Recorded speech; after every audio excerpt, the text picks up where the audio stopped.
because what's happening in South Africa fits the textbook definition of why the refugee program was created. This is persecution based on a protected characteristic, in this case race. So this is race-based persecution. The refugee program is not intended as a solution for global poverty, and historically it has been used that way.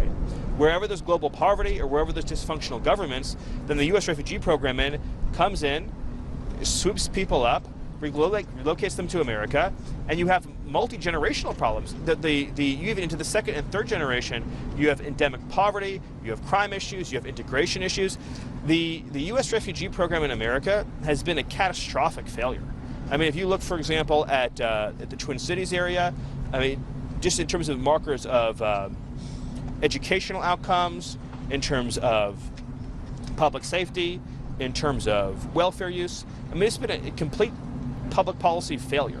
And so this is an example of the president returning the refugee program to what it was intended to be used as. Well, what evidence? Hold on, yeah, over there, thanks. What specific evidence do you Well, have so that let me just take this one first.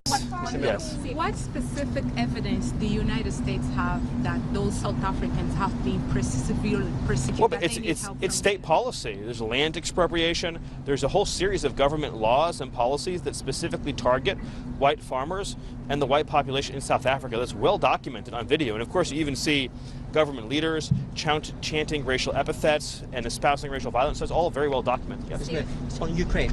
President Trump and in your administration, what is the status of their litigation on the tariff issues and all the issues? I don't have an update on that. Sorry. Yes. Steven, do you have, of the South African refugees, how many are coming and when will they arrive? Well, we just have the first flight is scheduled, I believe, for early next week. But that's just. Where in the U.S. are they right now? Well, I don't have an exact update for you on that yet. I don't want to confirm any news reports, but that's just the beginning of what's going to be a much larger scale relocation effort.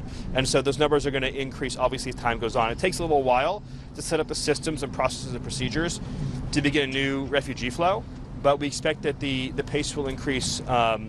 It'll increase at a healthy pace as time goes on. Yeah, yes, back there. How many on the first flight? Not right now. Yeah, back.